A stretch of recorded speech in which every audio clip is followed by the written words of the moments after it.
નમસ્કાર વિદ્યાર્થી મિત્રો, મારી યુટ્યુબ ચેનલ સંજય પટેલમાં આપ સૌનું હાર્દિક સ્વાગત છે।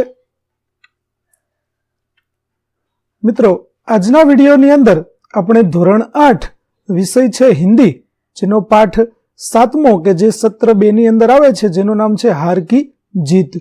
આ પાઠના સ્વઅધ્યયન પોથીના પ્રશ્નો અને તેના જવાબો વિશે શીખવાના છીએ। વિદ્યાર્થી મિત્રો, જો તમે મારી ચેનલમાં નવા હોય તો મારી ચેનલને જરૂરથી સબસ્ક્રાઇબ કરો। વિડીયો સારો લાગે તો લાઇક કરો, શેર કરો અને બેલ નોટિફિકેશન ઓન કરો, જેથી મારા આગળના નવા વિડીયો પણ આપને મળતા રહે। તેમજ વિદ્યાર્થી મિત્રો, આ પાઠની પીડીએફ જોવા માટે પ્લે સ્ટોરમાંથી અમારી એપ્લિકેશન વિશ્વગુરુ STD1 થી 12 ગુજરાતી ડાઉનલોડ કરી તમારા મોબાઈલમાં ઇન્સ્ટોલ કરો। જે તમે શરૂ કરશો તો તમને આ પ્રકારે જોવા મળશે, જેમાં સ્વ અધ્યયન પોથીની અંદર ધોરણ બતાવશે, ધોરણ પસંદ કરશો એટલે વિષય બતાવશે, વિષય પસંદ કરશો એટલે પાઠનું નામ બતાવશે, જેમાં વિડીયો ઉપર ક્લિક કરશો તો વિડીયો જોવા મળશે અને પીડીએફ ઉપર ક્લિક કરશો તો પીડીએફ જોવા મળશે। તો આશા રાખું છું અમારી એપ્લિકેશન આપ સૌને ગમશે। જરૂર ડાઉનલોડ કરજો, જે એકદમ ફ્રી છે। કોઈ પણ પ્રકારના ચાર્જ વગર તમે વિડીયો અને પીડીએફ બંને જોઈ શકશો। તો ચાલો મિત્રો, હવે શરૂ કરીએ પાઠ 7મો हार की जीत।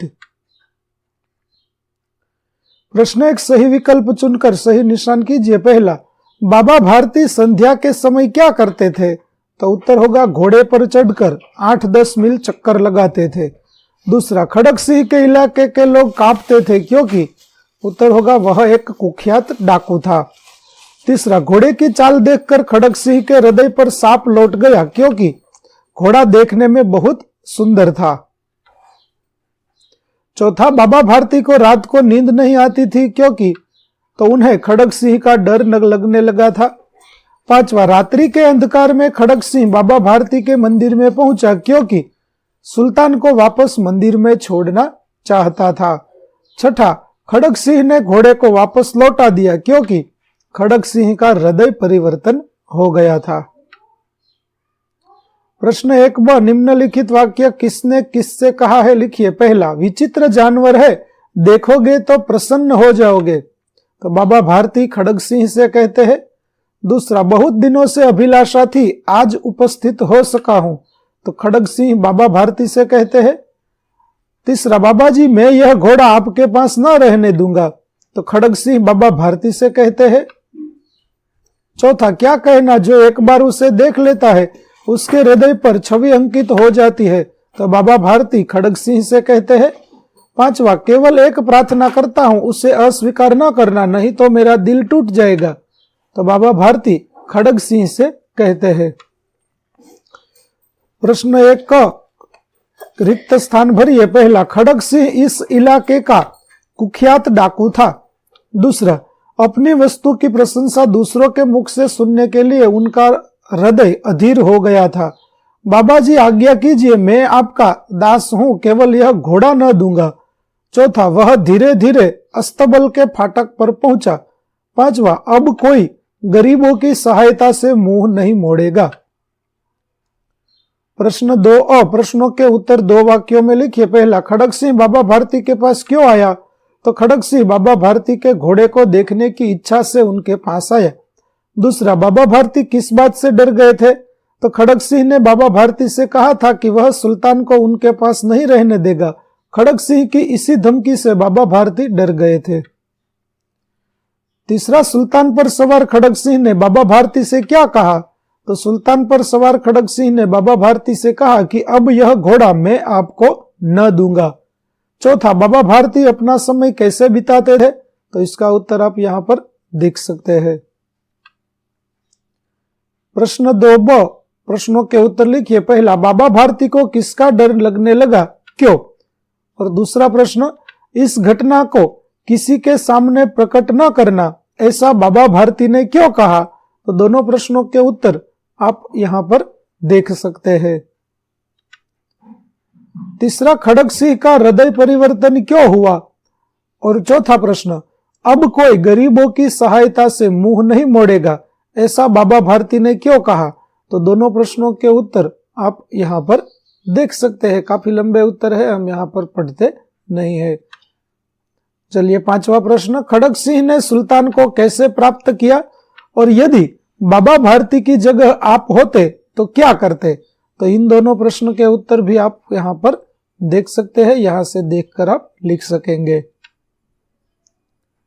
प्रश्न 3, टिप्पणी लिखिए बाबा भारती की महानता। तो बाबा भारती एक बहुत अच्छे संत थे, उनके बारे में उनकी महानता यहां पर आपको दिख रही है। अगला प्रश्न, बाबा भारती के घोड़े सुल्तान का वर्णन।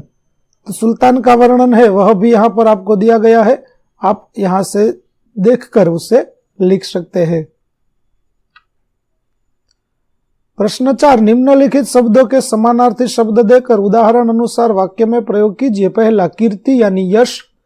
वाक्य, अच्छे काम करने से आदमी की कीर्ति बढ़ती है। नेकी यानी भलाई। खड़ग सिंह नेकी के रास्ते पर चलने लगा। विस्मय यानी आश्चर्य। जादूगर के खेल देखकर लोगों को विस्मय हुआ। घृणा यानी नफरत, तो हमें किसी की घृणा नहीं करनी चाहिए। अभिलाषा यानी इच्छा, मुझे बड़ा होकर पुलिस बनने की अभिलाषा है। प्रयोजन यानी उद्देश्य, पुलिस ने अपने आने का प्रयोजन बताया। प्रश्न 4ब, मुहावरों का अर्थ देकर वाक्य प्रयोग कीजिए। पहला, लट्टू होना यानी मुग्ध होना। वाक्य, लोग केलाल के जादू पर लट्टू हो जाते थे। फूला न समाना यानी बहुत प्रसन्न होना, तो लोगों के मुंह से बेटे की प्रशंसा सुनकर मां फूली न समाई। तीसरा, आंख नीची होना यानी शर्म से आंखें झुक जाना, तो चोर ने पकड़े जाने पर अपनी आंख नीची कर ली। चौथा, फुट फुट कर रोना, जिसका अर्थ होता है बहुत रोना। वाक्य, परीक्षा में असफल होने पर लड़का फूट फूट कर रोने लगा। सांप लौटना यानी बहुत धीरे धीरे से काम करना, उसकी काम करने की गति बहुत धीमी है, लगता है जैसे सांप लौट रहा है। दिए गए शब्दों के अर्थ से शब्द पहेली पूर्ण कीजिए, जिसमें यहां पर आप शब्द पहेली है वह नीचे और सीधे किस प्रकार से होगी वह आप देख सकते हैं। प्रश्न 4ड, दिए गए शब्दों के विलोम शब्द लिखकर उसका वाक्य प्रयोग कीजिए। सुंदर यानी कुरूप। वाक्य, उसके नौकर का चेहरा असुंदर था। जमीन यानी आसमान, तो नीला आसमान देखकर यात्री खुश हो गए। संध्या का होगा उषा, तो उषा की लालिमा दर्शनीय थी। गरीब यानी अमीर, तो वह जमींदार बहुत अमीर था। विश्वास यानी अविश्वास, सेठानी को नौकर पर अविश्वास था। कुख्यात यानी प्रसिद्ध, तो उसकी प्रसिद्ध पेंटिंग ने उसे एक प्रसिद्ध कलाकार बना दिया। निर्धन यानी धनवान, तो सेठ जी बहुत धनवान थे। प्रशंसा का होगा निंदा, तो हमें किसी की निंदा नहीं करनी चाहिए। करुणा का होगा क्रूरता। वाक्य, उसकी क्रूरता ने उसे एक निर्दयी अपराधी बना दिया। सार्थक का होगा निरर्थक, तो मेहनत कभी भी निरर्थक नहीं जाती। प्रश्न 5, वाक्यों में से विशेषण छांटकर उनका वाक्य में प्रयोग कीजिए। पहले वाक्य में विशेषण होगा सुंदर। वाक्य, मुंबई सुंदर शहर है। दूसरे में होगा बांका। वाक्य, ऐसा बांका जवान मैंने कभी नहीं देखा। तीसरे में होगा ठंडे। वाक्य होगा, हमने गंगा नदी के ठंडे जल में स्नान किया। चौथे वाक्य में विशेषण होगा प्यारे। वाक्य होगा, पिताजी अपने प्यारे बेटे से लिपट कर रोने लगे। पांचवे में विशेषण होगा प्रसिद्ध। वाक्य, सचिन तेंदुलकर प्रसिद्ध खिलाड़ी है। छठे में विशेषण होगा साहसी। वाक्य, विनोद बहुत साहसी लड़का है। सातवें वाक्य में होगा स्वामी भक्त। वाक्य होगा, लाखा का कुत्ता स्वामी भक्त था।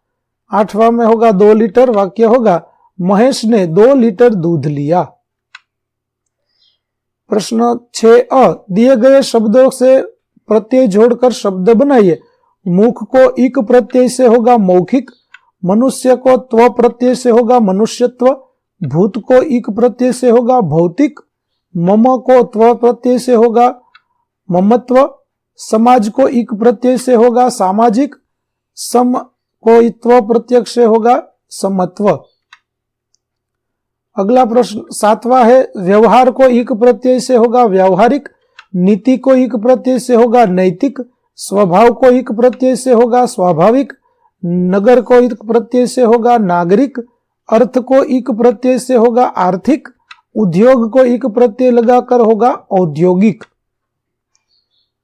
नीचे दिए गए शब्दों में उपसर्ग जोड़कर नए शब्द बनाइए जिसमें प्रति वत्ता दिन यानी प्रतिदिन, निर वत्ता आधार यानी निराधार, निर वत्ता मूल यानी निर्मूल, प्रति वत्ता कुल यानी प्रतिकूल, निर वत्ता जल यानी निर्जल और निर वत्ता दोष यानी निर्दोष। प्रश्न 7 परिच्छेद पढ़कर प्रश्नों के उत्तर लिखिए। पहला प्रश्न है, हमारे प्राचीन ग्रंथों में घोड़े की किन किन बातों की गाथाएं आती है?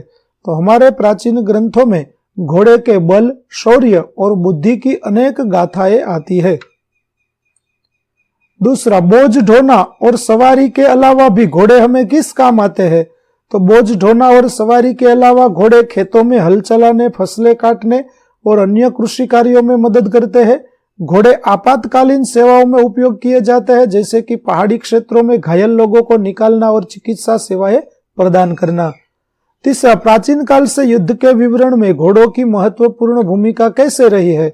तो प्राचीन काल से प्रशिक्षित घोड़े की सहायता से घुड़सवार विशेष मोर्चे पर सफलता प्राप्त करते थे। इस प्रकार युद्ध में घोड़े की महत्वपूर्ण भूमिका रही है। चौथा, किन किन घोड़ों को हम आज भी याद करते हैं? तो हम महाराणा प्रताप के घोड़े चेतक, महारानी लक्ष्मीबाई और वीर अमर सिंह राठौर के घोड़े को आज भी याद करते हैं। प्रश्न 8, एक दिन बादशाह अकबर ने अपने दरबारियों से पूछा, बताओ दुनिया में सबसे अधिक शक्तिशाली कौन है? दरबारियों का क्या जवाब होगा और बीरबल ने क्या कहा होगा? कहानी को आगे बढ़ाइए।